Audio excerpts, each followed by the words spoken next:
What's going on, internet? Hope you're doing well. I am doing fan-effing-tastic, and that's because I'm about to provide you with some deliciousness that you've been asking for. And today's a bit of a lesson. What's the lesson, you're asking? The lesson is, do you know the difference between a grilled cheese sandwich and a melt? Because I didn't know the difference until recently. You see, a grilled cheese involves 3 ingredients: bread, spread, and cheese. Anytime you add one more ingredient to that, it becomes a melt. You add avocados, it's a melt. You add bacon, it's a melt. So today, what I'm about to provide for your face holes is a taco grilled cheese melt. We got ground beef, we got taco seasoning, cheese, peppers, onions, thick Texas toast. Whew.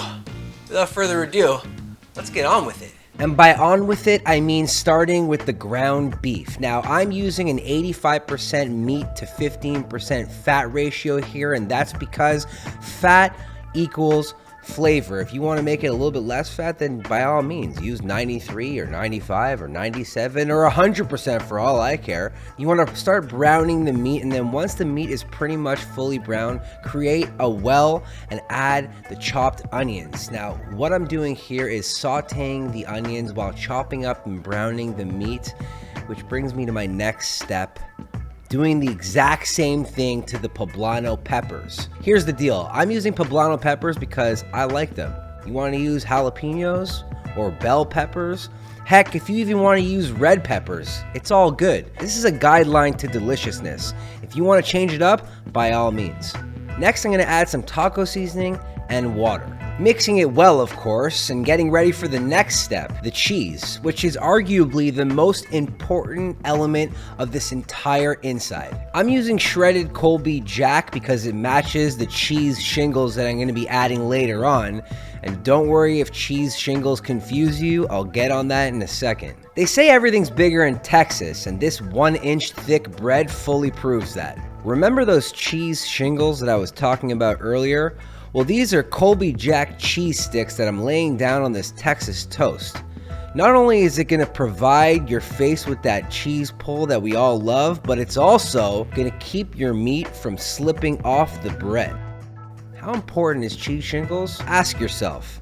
How important is a roof over your head? The next step is arguably one of the most important steps in making any melt or grilled cheese: using a paintbrush to paint the butter on the surface of the bread so that when we fry it, it gets golden brown, crispy, and delicious. Someone once said, don't play with your food, but no one ever told me to not paint with my food. After a few minutes of frying one side and flipping it over to see that I've achieved that golden brown deliciousness, I'm just repeating it so that I can get the same golden brown deliciousness on the opposite side. Now look, this next step is not for the faint at heart, but it will guarantee that the inside of any sandwich will be cheesy, melted, and ready for some face hole consumption.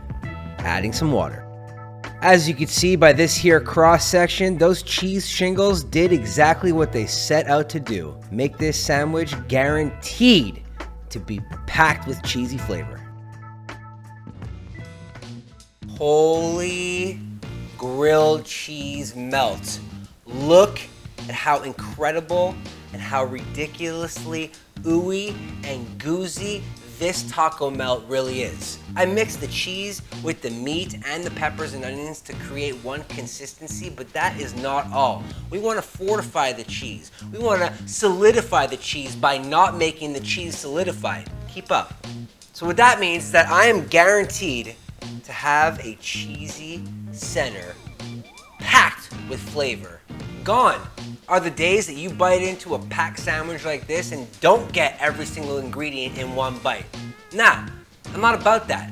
I'm not about discriminating against flavor inside your face hole. And that's why this technique of adding cheese shingles to your melt will guarantee that every bite is packed full of every ingredient.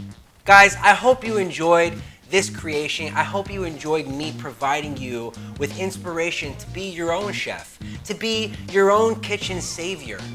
It's time for you to go out and try making this on your own. You can check out the recipe in the description down below. It gives you all the denominations, usually for 1, maybe 2 sandwiches. But while you're down there, leave a comment.